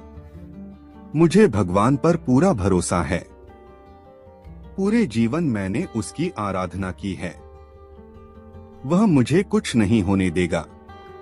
तुम लोगों को जाना है तो जाओ, मैं यहीं रहूंगा। पंडित की बात सुनकर वह व्यक्ति वापस चला गया। पंडित भगवान की प्रार्थना में लीन हो गया। कुछ ही देर में बाढ़ का पानी मंदिर तक पहुंच गया। बढ़ते बढ़ते वह पंडित के कमर तक पहुंच गया। ठीक उसी समय एक आदमी नाव लेकर वहां आया और पंडित से बोला, पंडित जी, मुझे गांव के एक आदमी ने बताया कि आप अब भी यहीं हैं। मैं आपको लेने आया हूँ, चलिए नाव पर बैठिए। पंडित ने वही बात नाव वाले व्यक्ति से भी कही जो उसने पहले व्यक्ति से कही थी और जाने से इनकार कर दिया। नाव लेकर आया व्यक्ति चला गया। कुछ देर में पानी मंदिर के छत तक पहुंच गया। भगवान को मदद के लिए याद करता हुआ पंडित मंदिर के सबसे ऊंचे शिखर पर जाकर खड़ा हो गया। तभी वहां एक सुरक्षा दल हेलीकॉप्टर से आया और पंडित को बचाने के लिए रस्सी फेंकी। लेकिन पंडित ने वही बात दोहराते हुए रस्सी पकड़ने से इनकार कर दिया। सुरक्षा दल का हेलीकॉप्टर दूसरों को बचाने आगे चला गया। अब बाढ़ का पानी मंदिर के शिखर तक आ गया था। वहां खड़ा पंडित डूबने लगा। डूबने के पहले वह भगवान से शिकायत करते हुए बोला, भगवान, मैंने पूरा जीवन तुझे समर्पित कर दिया। मैंने तुझ पर इतना विश्वास रखा, फिर भी तुम मुझे बचाने नहीं आए। पंडित की शिकायत सुन भगवान प्रकट हुए और बोले, अरे मूर्ख, मैं 3 बार तुझे बचाने आया था। पहली बार मैं भागते हुए तुम्हारे पास आया और गांव वालों के साथ गांव छोड़कर चलने कहता रहा। फिर मैं नाव लेकर आया और अंत में हेलीकॉप्टर। अब इसमें मेरी क्या गलती कि तूने मुझे पहचाना नहीं। पंडित को अपनी गलती समझ में आ गई, लेकिन तब तक बहुत देर हो चुकी थी। जीवन में अवसर बिना बताए दस्तक देते हैं। हम उन्हें पहचान नहीं पाते और जीवन भर शिकायत करते रहते हैं कि अच्छा और सफल जीवन जीने का हमें अवसर ही प्राप्त नहीं हुआ। इसलिए अवसर किसी भी रूप में सामने आए, उसे अपने हाथ से ना जाने दें। एक समय की बात है, किसी राज्य में एक राजा राज करता था। उसकी केवल एक आंख थी और एक पैर था। इन कमजोरियों के बाद भी वह एक कुशल, दयालु और बुद्धिमान शासक था। उसके शासन में प्रजा बहुत खुशहाल जीवन व्यतीत कर रही थी। एक दिन राजा अपने महल के गलियारे से टहल रहा था। सहसा उसकी दृष्टि गलियारे की दीवार पर लगे चित्रों पर पड़ी। वे चित्र उसके पूर्वज के थे। उन चित्रों को देख राजा के मन में विचार आया कि भविष्य में जब उसके उत्तराधिकारी महल के उस गलियारे से टहलेंगे तो उन चित्रों को देख अपने पूर्वजों का स्मरण करेंगे। राजा का चित्र अब तक उस दीवार पर नहीं लगा था।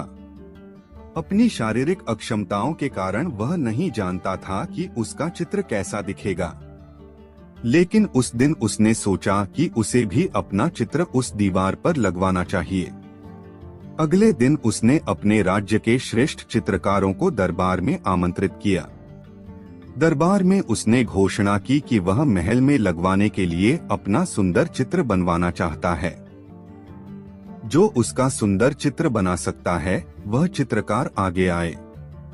चित्र जैसा बनेगा वैसा ही उस चित्रकार को इनाम दिया जाएगा। दरबार में उपस्थित चित्रकार अपनी कला में निपुण थे, लेकिन राजा की घोषणा सुनने के बाद वे सोचने लगे कि राजा तो काना और लंगड़ा है, ऐसे में उसका सुंदर चित्र कैसे बन पाएगा।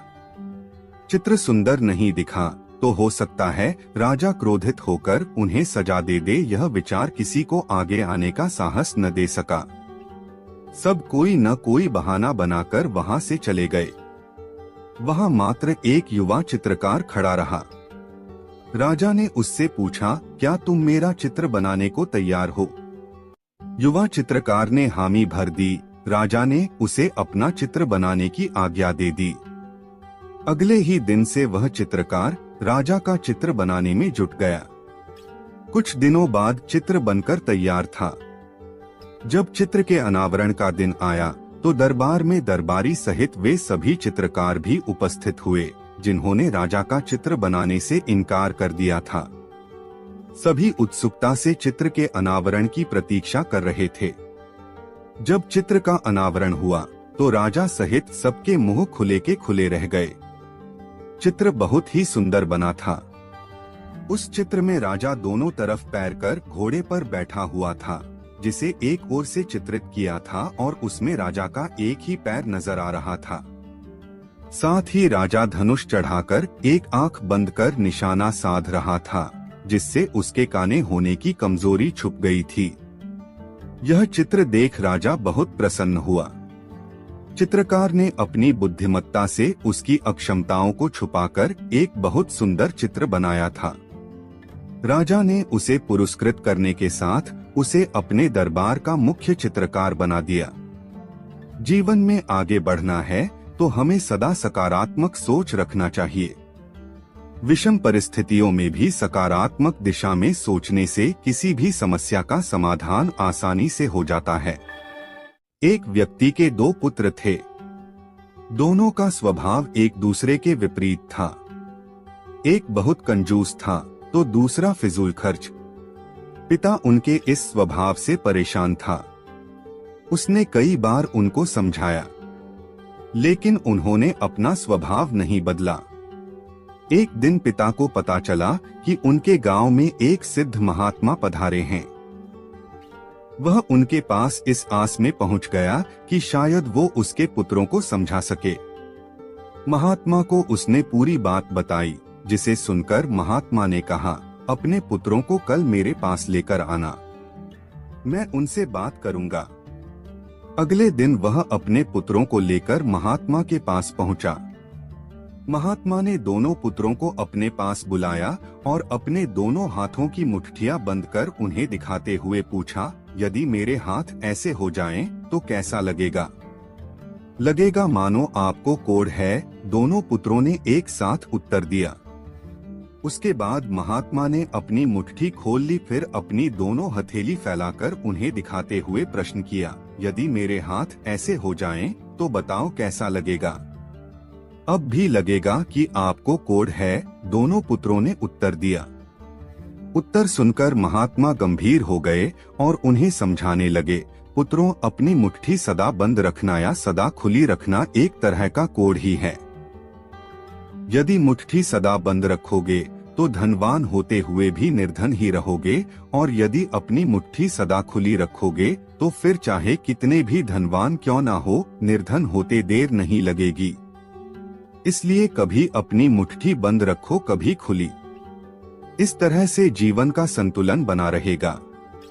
पुत्रों को महात्मा की बात समझ में आ गई और उन्होंने निश्चय किया कि संतुलन बनाकर ही अपना धन खर्च करेंगे। जीवन में धन का बहुत महत्व है। उसका खर्च सोच समझकर करना चाहिए। अधिक कंजूसी भी ठीक नहीं और अधिक फिजूल खर्ची भी ठीक नहीं। दोनों ही दरिद्रता का संकेत हैं। एक धन होते हुए भी दरिद्रता और एक धन चले जाने की दरिद्रता। अतः ऐसे खर्च करें कि धन का संतुलन बना रहे। एक नगर में एक लोभी व्यक्ति रहता था। अपार धन संपदा होने के बाद भी उसे हर समय और अधिक धन प्राप्ति की लालसा रहती थी।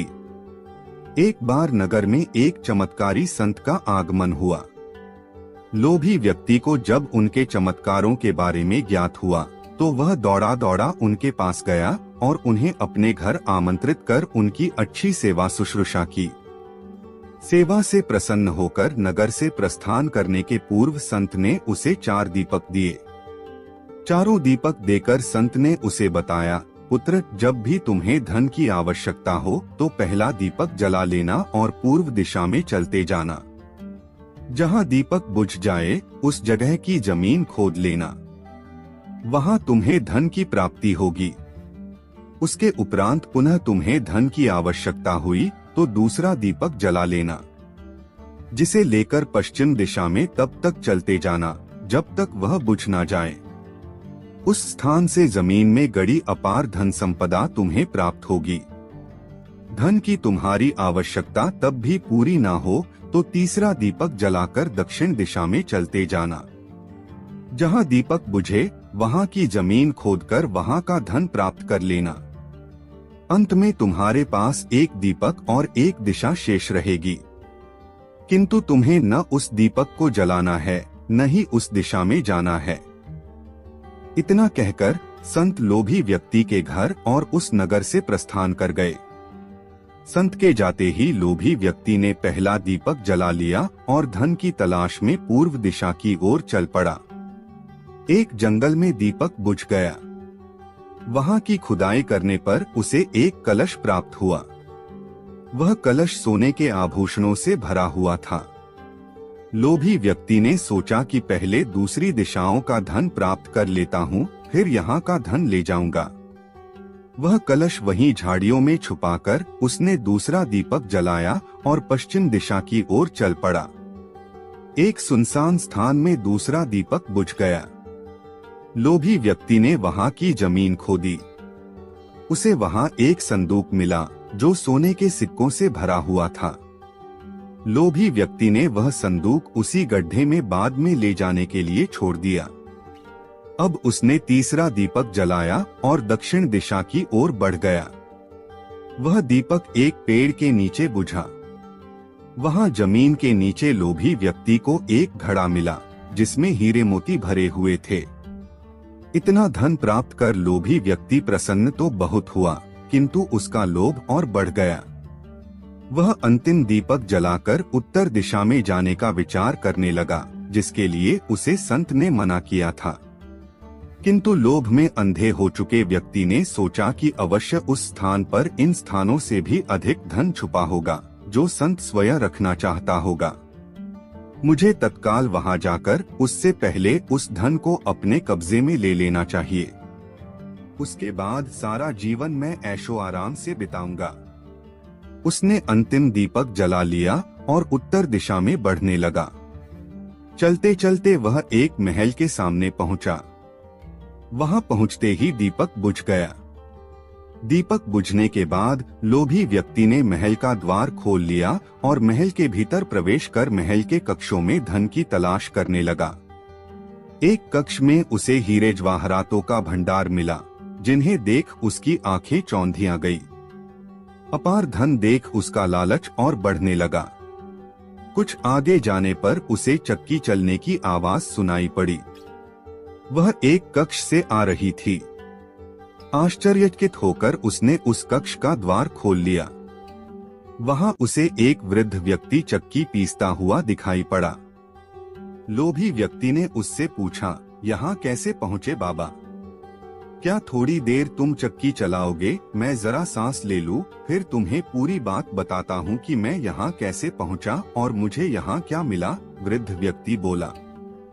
लोभी व्यक्ति ने सोचा कि वृद्ध व्यक्ति से यह जानकारी प्राप्त हो जाएगी कि इस महल में धन कहाँ कहाँ छुपा है, और उसकी बात मानकर वह चक्की चलाने लगा। इधर वृद्ध व्यक्ति उठ खड़ा हुआ और जोर जोर से हंसने लगा। उसे हंसता देख लोभी व्यक्ति ने पूछा, ऐसे क्यों हंस रहे हो? यह कहकर वह चक्की बंद करने लगा। अरे अरे, चक्की बंद मत करना, अब से ये महल तेरा है। इस पर अब तेरा अधिकार है और साथ ही इस चक्की पर भी। ये चक्की तुम्हें अब हर समय चलाते रहना है, क्योंकि चक्की बंद होते ही ये महल ढह जाएगा और तू इसमें दब कर मर जाएगा। गहरी सांस लेकर वृद्ध व्यक्ति आगे बोला, संत की बात न मानकर मैं भी लोभवश आखिरी दीपक जलाकर इस महल में पहुंच गया था। तब से यहाँ चक्की चला रहा हूँ। मेरी पूरी जवानी चक्की चलाते चलाते निकल गई। इतना कहकर वृद्ध व्यक्ति वहां से जाने लगा। जाते जाते ये बताते जाओ कि इस चक्की से छुटकारा कैसे मिलेगा? लोभी व्यक्ति पीछे से चिल्लाया। जब तक मेरे और तुम्हारे जैसा कोई व्यक्ति लोभ में अंधा होकर यहाँ नहीं आएगा, तुम्हें इस चक्की से छुटकारा नहीं मिलेगा। इतना कहकर वृद्ध व्यक्ति चला गया। लोभी व्यक्ति चक्की पीसता और खुद को कोसता रह गया। लालच बुरी बला है। एक कक्षा में अध्यापक छात्रों को पढ़ा रहे थे। तभी कक्षा के दो छात्र आपस में झगड़ने लगे। उनका झगड़ा देख अध्यापक ने पूछा, क्या बात है? तुम दोनों ऐसे क्यों झगड़ रहे हो? सर, ये मेरी बात सुन ही नहीं रहा है, बस अपनी बात पर अड़ा हुआ है। एक छात्र बोला, सर मैं इसकी बात क्यों सुनूं? ये जो कह रहा है वो गलत है। ऐसे में इसकी बात सुनकर क्या फायदा? दूसरा छात्र बोला। इसके बाद दोनों फिर से आपस में उलझ गए। दोनों की सुलह कराने अध्यापक ने उन्हें अपने पास बुलाया। दोनों छात्र अध्यापक की डेस्क के पास जाकर खड़े हो गए। एक डेस्क की एक ओर और दूसरा डेस्क की दूसरी ओर।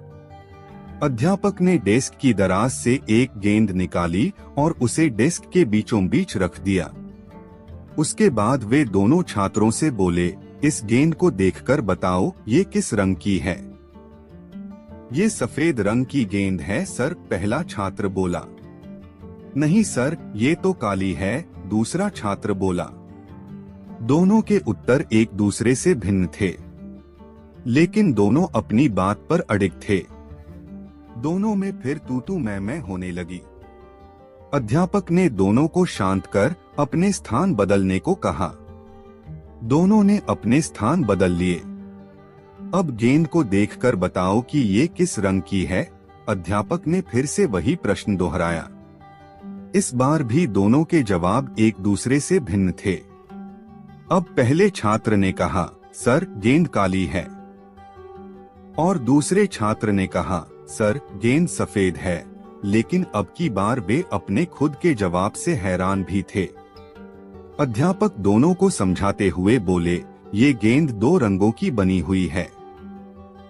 एक तरफ से देखने पर सफेद दिखती है तो दूसरी तरफ से देखने पर काली। तुम दोनों के जवाब सही हैं। फर्क बस तुम्हारे देखने में है। जिस जगह से तुम इस गेंद को देख रहे हो वहां से तुम्हें ये वैसे रंग की दिखाई दे रही है। जीवन भी ऐसा ही है। जीवन में भी किसी चीज, परिस्थिति या समस्या को देखने का नजरिया भिन्न हो सकता है। ये जरूरी नहीं कि जिसका मत आपसे भिन्न है वो गलत है। ये बस नजरिए का फर्क है। ऐसे में हमें विवाद में पड़ने के स्थान पर दूसरे के नजरिए को समझने का प्रयास करना चाहिए। तभी हम किसी की बात बेहतर ढंग से समझ पाएंगे और अपनी बात बेहतर ढंग से समझा पाएंगे। दोनों छात्रों को अध्यापक की बात समझ में आ गई और दोनों ने अपना झगड़ा भुलाकर सुलह कर ली। एक राजा था जिसका बहुत बड़ा राज्य था। उस राजा को पढ़ने और लिखने का बहुत शौक था। राजा ने सभी मंत्रियों को बुलाया और कहा कि मेरे लिए एक गुरु की व्यवस्था की जाए जो इस राज्य में सबसे ज्यादा शिक्षित हो। मंत्रियों की परिषद ने राजा के लिए एक शिक्षक की व्यवस्था की। शिक्षक अब राजा को सिखाने के लिए रोज उसके महल आता। राजा शिक्षक को गुरुजी कहकर बुलाता, जैसे परंपरा होती। राजा दिल लगाकर पढ़ता रहा। ऐसा कई महीनों तक चलता रहा। राजा दिल लगाकर पढ़ रहा था पर उसको कुछ भी समझ नहीं आ रहा था। यह बात उसने अपने खास मंत्री को बोली कि बात ऐसी है तो मुझे इसका कारण बताओ। मंत्री बोला, राजा जी यह बात तो मेरी समझ से भी बाहर है। जब आप दिल लगाकर पढ़ रहे हो तो समझ में आना चाहिए।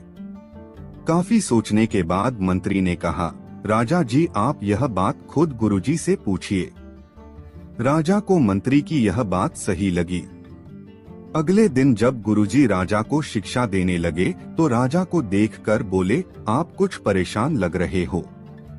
राजा ने सारी बात बताई कि मैं दिल लगाकर पढ़ता हूँ फिर भी मुझे कुछ समझ नहीं आता।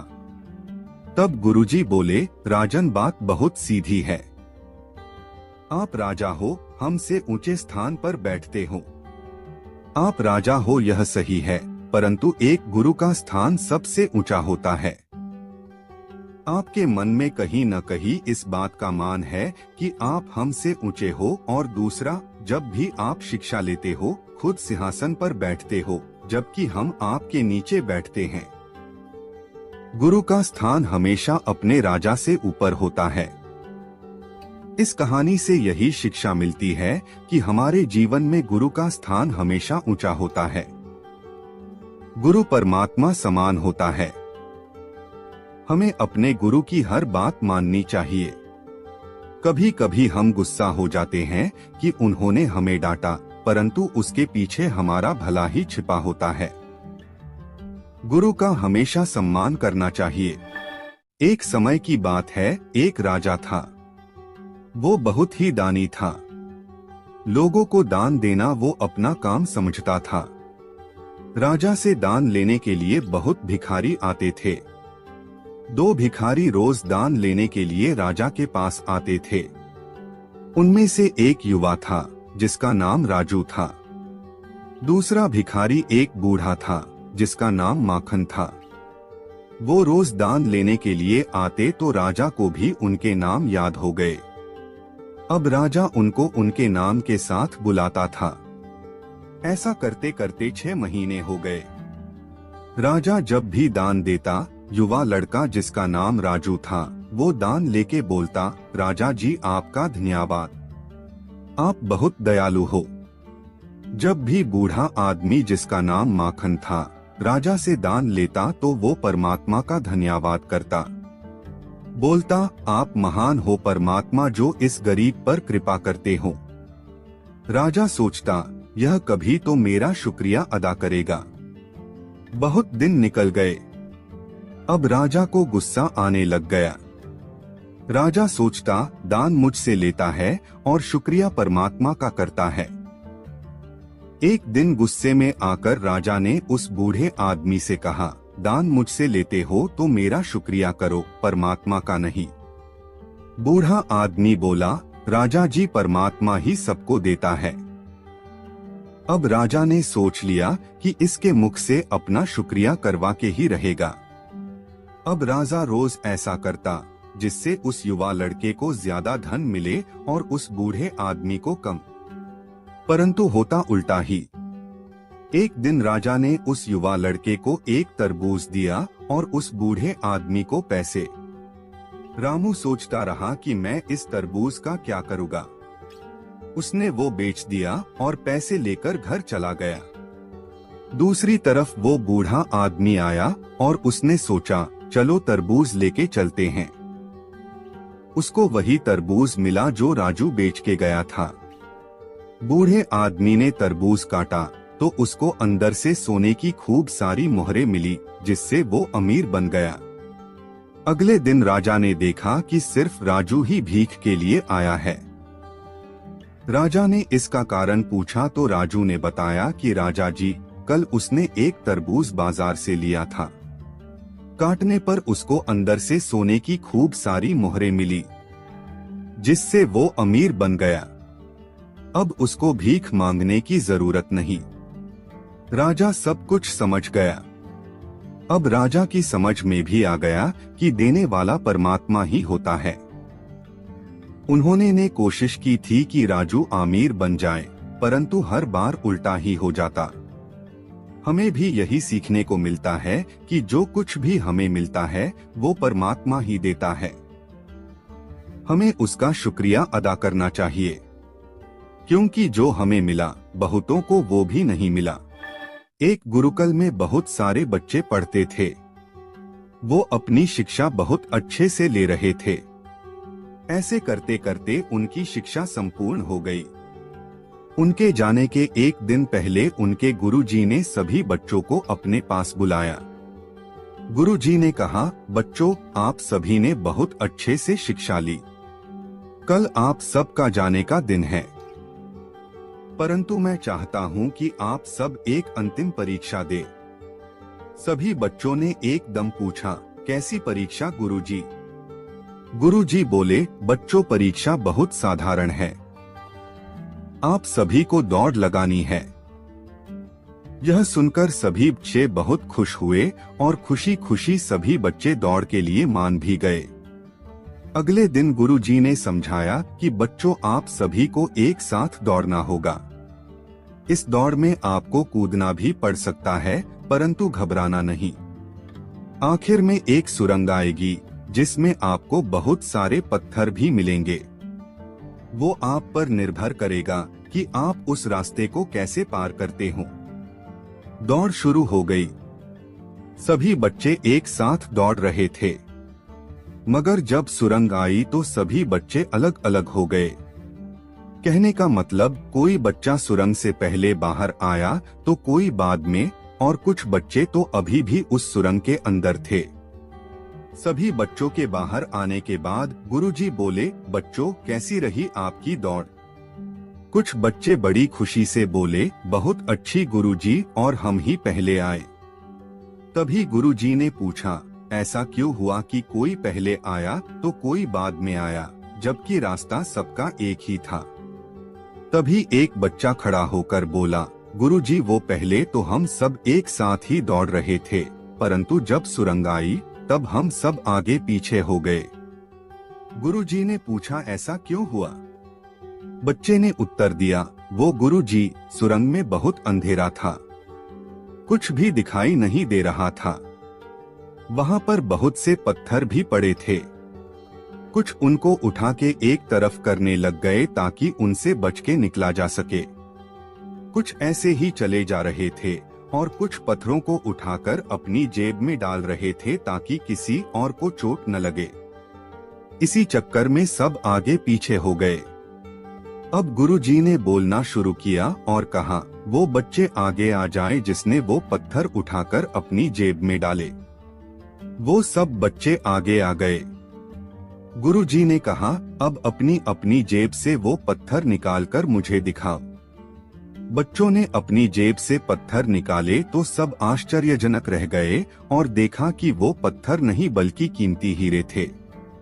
गुरुजी ने कहा, बच्चों, यह आपकी परोपकारी का इनाम है, क्योंकि आपने दौड़ के साथ दूसरे लोगों के बारे में भी सोचा कि उनको कोई नुकसान न पहुंचे। आजकल सभी को आगे निकलना होता है। आगे निकलने की दौड़ में हम सही गलत सब कुछ भूल जाते हैं, लेकिन सही शब्दों में सफल इंसान वही होता है जो आगे निकलने के लिए कभी भी किसी का बुरा नहीं सोचता और दूसरे के भले के बारे में पहले सोचता है। यही असल शब्दों में सफलता होगी। एक गांव था जो जंगल के बिल्कुल पास था। वहां के लोग लकड़ी काट कर अपना पेट भरते थे। वो लकड़ी काट कर लाते और शहर में बेच आते थे। जंगल में बहुत सारे जंगली जीव रहते थे। वहां के लोग जब लकड़ी काटने के लिए जाते तो बहुत बार वो जंगली जानवरों का शिकार बन जाते। इन सब से बचने के लिए उन्होंने पेड़ पर चढ़ना सीखा। वो हर रोज पेड़ पर चढ़ने की कोशिश करते। कभी चढ़ने में सफल हो जाते तो कभी गिर जाते। उस गांव में एक बाबा रहते थे जो इस काम में माहिर थे। सभी उनके पास गए और वो सिखाने के लिए मान गए। अब बाबा उनको हर रोज पेड़ पर चढ़ना सिखाते। एक दिन ऐसा आया जब सभी युवा पेड़ पर चढ़ना सीख गए। आखिर में उनके अभ्यास का आखिरी दिन आ गया। बाबा ने बोला, चलो आज मैं तुम सबकी परीक्षा लेता हूँ। सभी परीक्षा देने के लिए मान गए। अब पहला युवक आया और पेड़ पर जल्दी जल्दी से चढ़ा। वो आधा नीचे आ गया, तभी बाबा बोले, बेटा संभल के नीचे आना। इसी तरह दूसरा युवक जल्दी जल्दी ऊपर चढ़ा और जब बिल्कुल नीचे आ ही गया तो बाबा जी बोले, बेटा संभल कर। फिर तीसरा युवक चढ़ा तो जब वो भी नीचे आने ही लगा तो बाबा बोले, संभल कर बेटा। इसी तरह बाबा ने सबको कहा। सभी हैरान थे कि जब ऊपर जा रहे होते तब बाबा को यह बात बोलनी चाहिए थी, परंतु जब हम नीचे आने ही वाले होते तो क्यों बोलते बाबा जी? किसी की पूछने की हिम्मत नहीं थी। तभी एक युवा बोला, बाबा आपकी एक बात समझ नहीं आई। बाबा ने पूछा, क्या बेटा? युवा बोला, बाबा जब हम पेड़ से नीचे उतरने वाले होते आप तब बोलते संभल कर उतरना, जबकि वहां तो हम आराम से नीचे आ सकते। बाबा ने ध्यान से बात सुनी और फिर कहा, बेटा इसका कारण यह है कि जब आप ऊपर जा रहे होते तो खुद ही सावधान होते हो, परंतु गलती तब होती है जब हम अपनी मंजिल के बिल्कुल पास पहुंच जाते हैं। उस समय आप बेफिक्र हो जाते हो कि अब तो कोई रिस्क ही नहीं, जबकि रिस्क उसी समय होता है। सभी बाबा की बात से सहमत थे। इस कहानी से हमें यह सीखने को मिलता है कि गलती तब ही होती है जब हम अपनी मंजिल के बिल्कुल पास होते हैं, क्योंकि उस समय लगता है कि यह तो हम बड़े आराम के साथ कर लेंगे, लेकिन तब हम अपने लक्ष्य से ध्यान हटा लेते हैं, जिसका परिणाम हमें बहुत दुख देता है। एक गरीब आदमी अपनी गरीबी से इतना नाखुश था कि उसने निकट के नदी में अपने जीवन को समाप्त करने के बारे में सोचा। जब वो व्यक्ति नदी के पास गया, वहां नदी के किनारे पर एक साधु महाराज थे। उन्होंने उसे ऐसा करने से रोक दिया। साधु ने उस व्यक्ति से जीवन खत्म करने का कारण पूछा तो उस आदमी ने सारी बात साधु महाराज को बताई। आदमी की परेशानियों को सुनकर साधु महाराज ने उसे बताया कि मेरे पास एक उपाय है। मेरे पास एक ऐसा जादुई जग है जो तुम्हारी सभी इच्छाओं को पूरा करेगा, लेकिन जब भी यह जग टूट जाएगा उसी समय तुमसे सब कुछ छिन जाएगा और फिर सब कुछ गायब हो जाएगा। साधु ने कहा कि यदि तुम मेरी 2 साल तक सेवा करते हो तो मैं वो जग तुम्हें दे दूंगा, और यदि तुम मेरी सेवा 4 साल तक करते हैं तो मैं तुमको वो जग बनाने के लिए मंत्र भी सिखा दूंगा। आदमी साधु महाराज को कहता है, मैं केवल 3 साल की सेवा करना चाहता हूँ, फिर मुझे वो जग देना, मैं उसको संभाल कर रखूंगा और उसे टूटने नहीं दूंगा। 2 साल की सेवा करने के बाद आदमी को वो जग मिल जाता है और वह खुशी से अपने घर जाता है। इस तरह उसने उस जादुई जग के साथ अपनी सारी इच्छाओं को पूरा करना शुरू कर दिया। सबसे पहले उसने खुद के लिए एक सुंदर महल और उसके बाद पैसे मांगे। इस तरह उसके आसपास के गांवों और शहरों में चर्चा शुरू हो गई। अब वो उन सभी को खाने के लिए बुलाता और उनसे अच्छा व्यवहार करता। परंतु अब उसने शराब पीनी शुरू कर दी। एक दिन उसने शराब पीकर वो जग सिर पर रख लिया और नाचना शुरू कर दिया। अचानक वह जग उसके सिर से गिर गया और टूट गया। जग के टूटने के बाद सब कुछ गायब हो गया। अब आदमी ने पश्चाताप करना शुरू कर दिया और कहा, काश मैंने शराब न पी होती, थोड़ा वक्त और रुककर महाराज जी से वो जग बनाने की तरकीब सीख ली होती। इससे हमें यह शिक्षा मिलती है कि हमें कोई भी काम करने के लिए जल्दबाजी नहीं करनी चाहिए।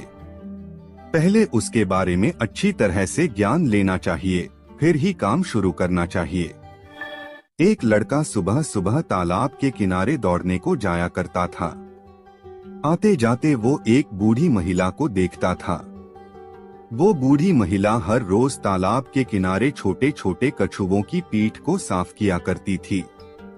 लड़का यह सब हर रोज देखता था। एक दिन उसने सोचा कि इसका क्या कारण हो सकता है। वो लड़का उस बूढ़ी महिला के पास गया और उनका अभिवादन किया। नमस्ते आंटी जी, मैं आपको हर रोज कछुओं की पीठ को साफ करते हुआ देखता हूँ। आप यह क्यों करती हो? बूढ़ी महिला ने बड़े प्यार से लड़के को देखा और बोला, बेटा मैं यहाँ हर रविवार आती हूँ। मुझे इन कछुओं की पीठ को साफ करके अच्छा लगता है। अंदर से शांति का अनुभव होता है, क्योंकि इनकी पीठ पर जो कवच होता है उस पर कचरा जमता जाता है, जिसकी वजह से इनकी गर्मी पैदा करने की क्षमता कम हो जाती है। इसलिए इन कछुओं को तैरने में मुश्किल का सामना करना पड़ता है। अगर कुछ समय बाद तक अगर ऐसा ही रहे, इसको साफ ना किया जाए, तो ये कवच भी कमजोर हो जाते हैं, जिससे इनकी जिंदगी भी खतरे में पड़ जाती है। इसलिए मैं इन कवच को हर रविवार साफ करने आती हूँ। यह सुनकर लड़का बड़ा हैरान हुआ। उसने फिर एक जाना पहचाना सा सवाल किया और बोला, बेशक आप बहुत अच्छा काम कर रहे हैं, लेकिन फिर भी एक बात सोचिए कि इन जैसे कितने कछुए हैं जो इनसे भी बुरी हालत में हैं। जबकि आप सभी के लिए ये नहीं कर सकते तो उनका क्या?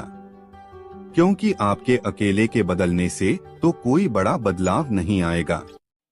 बूढ़ी महिला मुस्कुराई और बोली, भले ही मेरे ऐसा करने से दुनिया में कोई बड़ा बदलाव नहीं आएगा, लेकिन सोचो इस एक कछुए की तो पूरी दुनिया ही बदल जाएगी। इसके लिए तो ये बहुत बड़ी बात होगी। बस यही सोचकर मुझे खुशी और सुकून मिल जाता है कि मैं दुनिया को तो नहीं बदल सकती, लेकिन मैंने किसी की दुनिया तो बदल दी। आपके अकेले आगे बढ़कर कुछ करने से इस दुनिया में कोई बहुत बड़ा बदलाव न आए, लेकिन ऐसा जरूर हो सकता है कि किसी एक की जिंदगी बदल जाए। सोचकर देखिए, आपकी वजह से किसी एक की जिंदगी बदल जाए तो आपको कितना सुकून और खुशी महसूस होगी। जैसे बूंद बूंद पानी से समुंदर बन जाता है, वैसे ही हजारों लोगों द्वारा किए गए छोटे छोटे प्रयास एक दिन इस समाज में बहुत बड़ा बदलाव ला सकते हैं। हमें भी इन छोटे छोटे बदलाव से ही शुरुआत करनी चाहिए और दूसरों को भी ऐसा करने के लिए प्रेरणा देनी चाहिए। एक बार असुरराज हिरण्यकशिपु विजय प्राप्ति के लिए तपस्या में लीन था। मौका देखकर देवताओं ने उसके राज्य पर कब्जा कर लिया। उसकी गर्भवती पत्नी को ब्रह्मर्षि नारद अपने आश्रम में ले आए। वे उसे प्रतिदिन धर्म और विष्णु महिमा के बारे में बताते।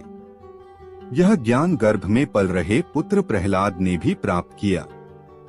बाद में असुरराज ने ब्रह्मा के वरदान से तीनों लोकों पर विजय प्राप्त कर ली तो रानी उसके पास आ गई। वहां प्रहलाद का जन्म हुआ। बाल्यावस्था में पहुंचकर प्रहलाद ने विष्णु भक्ति शुरू कर दी। इससे क्रोधित होकर हिरण्यकशिपु ने अपने गुरु को बुलाकर कहा कि ऐसा कुछ करो कि यह विष्णु का नाम रटना बंद कर दे। गुरु ने बहुत कोशिश की किंतु वे असफल रहे। तब असुरराज ने अपने पुत्र की हत्या का आदेश दे दिया। उसे विष दिया गया, उस पर तलवार से प्रहार किया गया, विषधरों के सामने छोड़ा गया, हाथियों के पैरों तले कुचलवाना चाहा, पर्वत से नीचे फेंकवाया, लेकिन ईश कृपा से प्रहलाद का बाल भी बांका नहीं हुआ। तब हिरण्यकशिपु ने अपनी बहन होलिका को बुलाकर कहा कि तुम प्रहलाद को लेकर अग्नि में बैठ जाओ, जिससे वह जलकर भस्म हो जाए। होलिका को वरदान था कि उसे अग्नि तब तक कभी हानि नहीं पहुंचाएगी जब तक कि वह किसी सद्वृत्ति वाले मानव का अहित करने की न सोचे। अपने भाई की बात को मानकर होलिका भतीजे प्रहलाद को गोदी में लेकर अग्नि में बैठ गई। उसका अहित करने के प्रयास में होलिका तो स्वयं जलकर भस्म हो गई और प्रहलाद हंसते हुए अग्नि से बाहर आ गया। इसलिए होली पर्व मनाते समय वास्तविक भाव को ध्यान में रखकर होली दहन करें।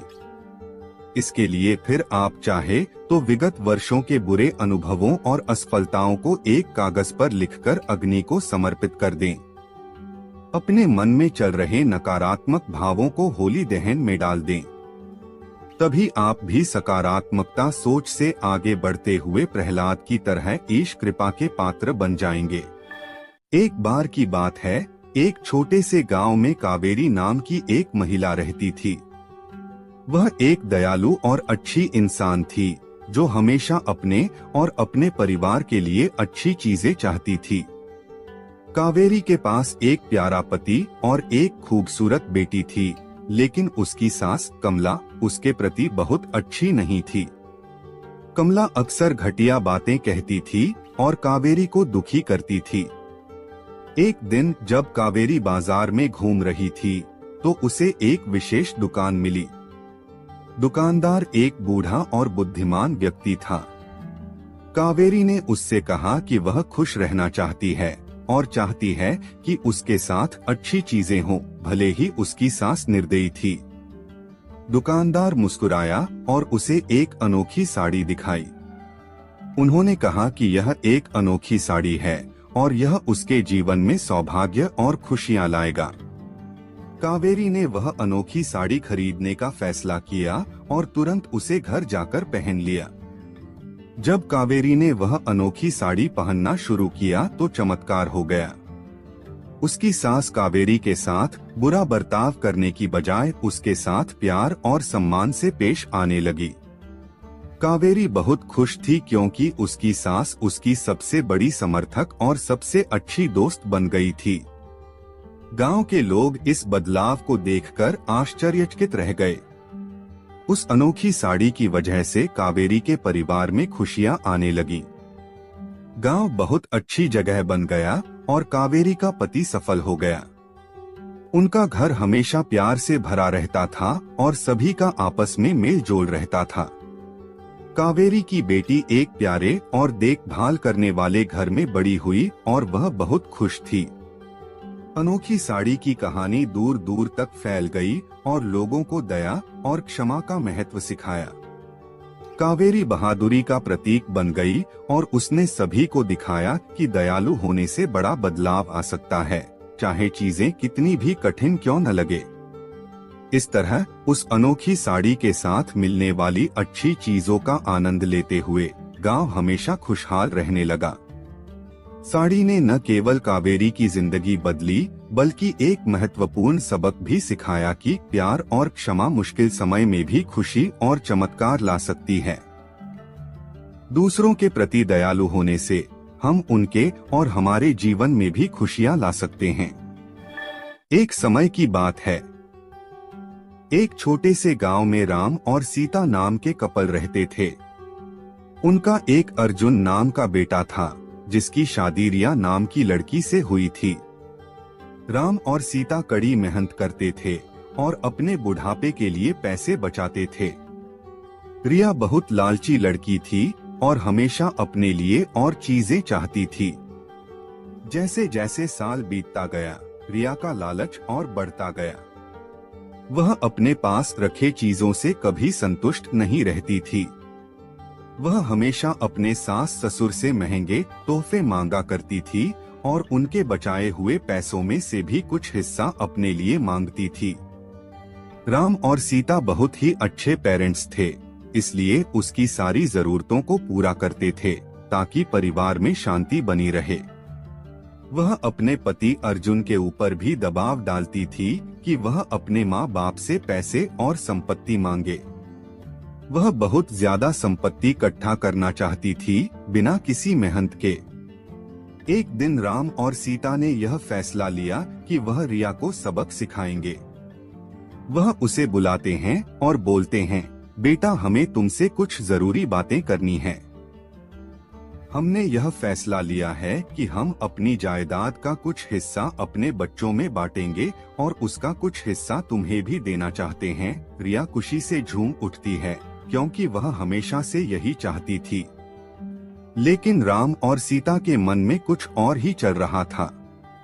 उन्होंने एक पत्थरों से भरा हुआ बैग उसे दे दिया और बोला, बेटी यह तुम्हारे हिस्से की संपत्ति है। रिया उस बैग को देखकर गुस्सा हो गई। उसने उस पत्थर से भरे हुए बैग को जमीन पर फेंका और जोर से चिल्लाते हुए बोली, मेरा मजाक उड़ाने की तुम्हारी हिम्मत कैसे हुई? मुझे पैसे चाहिए, ये पत्थर नहीं। राम और सीता ने शांत तरीके से उसे समझाया और बोले, रिया सच्ची संपत्ति सिर्फ पैसे और चीजों के बारे में नहीं है। यह प्यार, दया और जो कुछ भी तुम्हारे पास है उसके लिए आभारी होने के बारे में है। हमने हमेशा तुमसे प्यार किया है और तुम्हारी देखभाल की है और यह पैसों से भी अधिक कीमती है। रिया को एहसास हुआ कि वह लालच में कितनी अंधी हो गई थी। उसको अपने किए गए बर्ताव के लिए पछतावा होने लगता है। उसने अपने सास और ससुर से माफी मांगी और अपने तरीके बदलने का वादा किया। उस दिन के बाद से उसमें बदलाव आया और वह एक अच्छी बहू बन गई।